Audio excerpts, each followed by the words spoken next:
Hello everyone. Economic liberalism.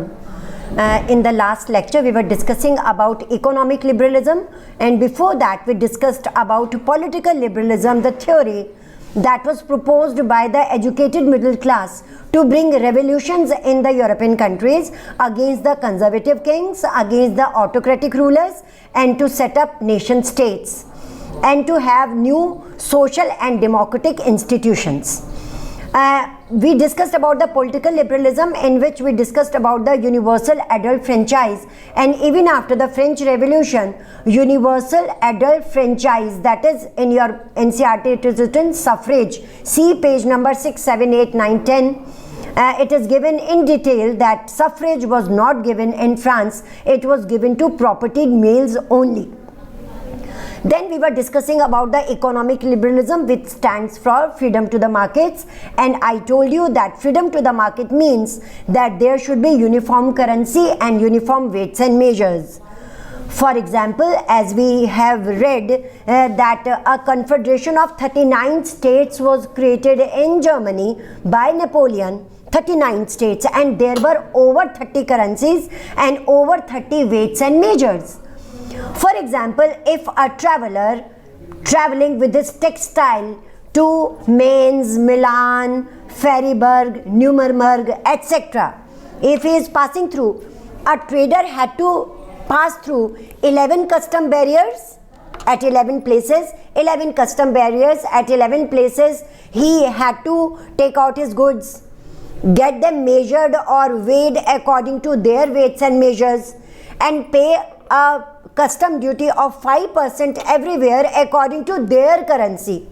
Don't you think that as you are listening it is so complicated and so time consuming? For example, if a trader is entering in an area with an LE, as we call a textile, we measure it in meter. In India, it is called LE. In European countries, it will, in Frankfurt, it will come out as 54.7 centimeter.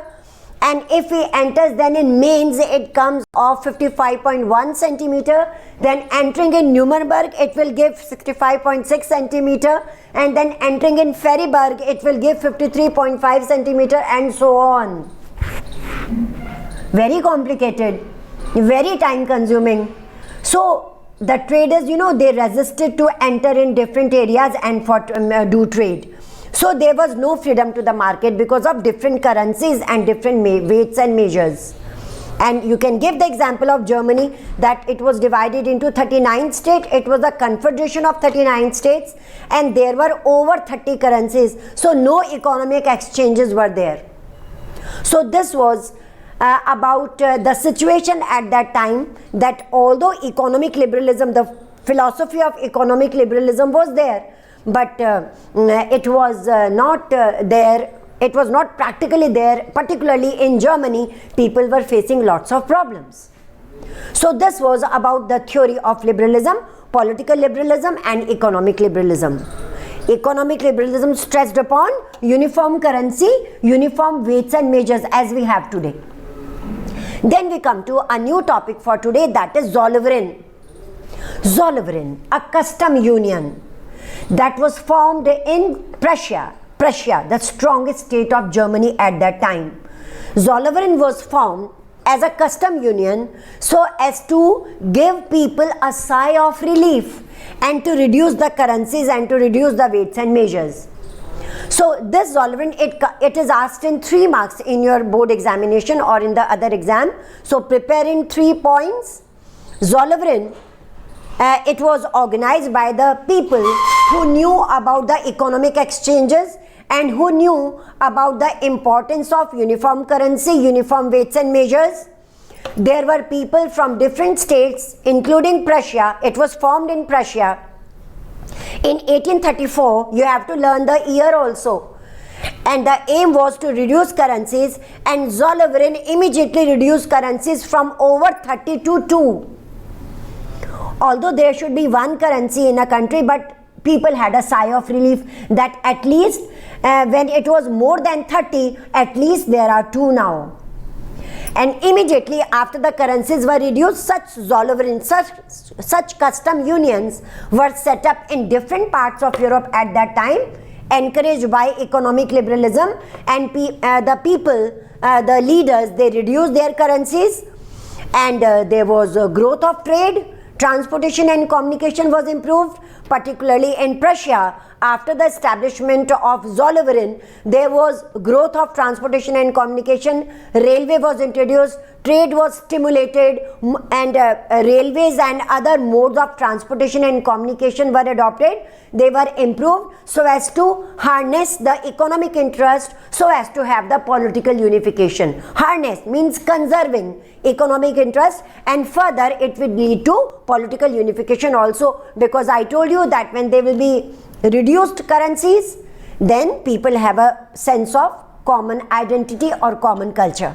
Correct? So a number of transportation, communication that stimulated trade, that harnessed economic interest also, and such Zollvereins were formed in different parts of Europe, and for the unification processes, and to get rid of their absolute kings, the conventional rule.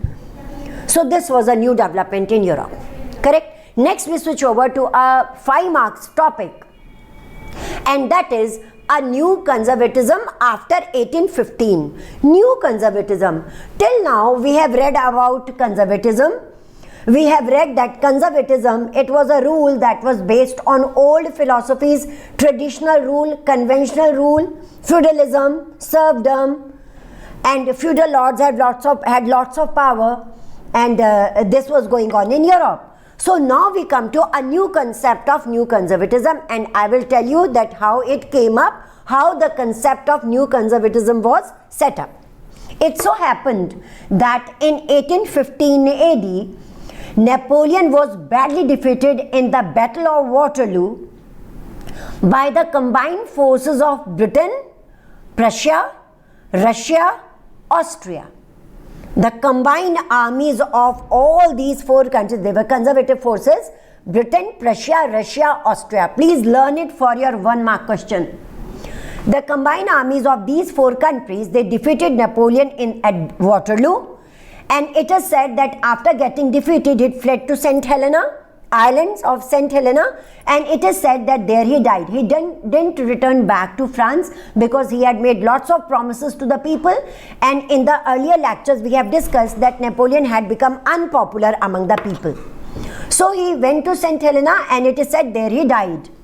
So after the defeat of Napoleon, conservative regimes were very happy, because the main enemy, which they considered Napoleon as their enemy, as their threat for the conservative order, as the threat, a big threat for the conservative order, they were very happy, and they decided to bring back the old order wherever Napoleon had introduced reforms, wherever Napoleonic code was transported. So the conservative regimes decided to abolish all this, and everywhere set up conservative regimes again. For example, again put Bourbon dynasty put to throne, and again give all the powers to the Habsburgs, the conservative monarchs, etc.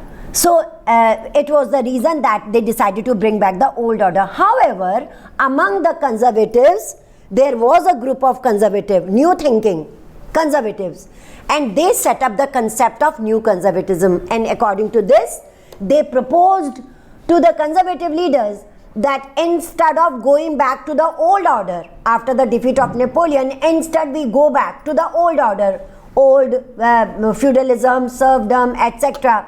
Let us introduce some changes in the conservative regimes that were introduced by Napoleon.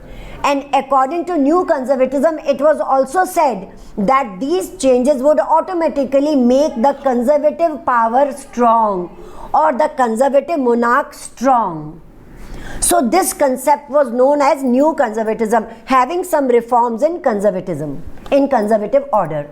And these reforms were modern army, bureaucracy, end of feudalism, end of serfdom, and modernized banking, modernized uniform currency, weights and measures that would make their monarch stronger. So this concept was known as new conservatism. In one line you can learn it. New conservatism means conservatism with a few changes. In one line you can learn this answer. Conservatism, old order with some changes. Modern army, bureaucracy, etc. End of feudalism, serfdom, etc. So this was new conservatism, and it was decided to bring back this order. Conservatism and some reforms introduced by Napoleon.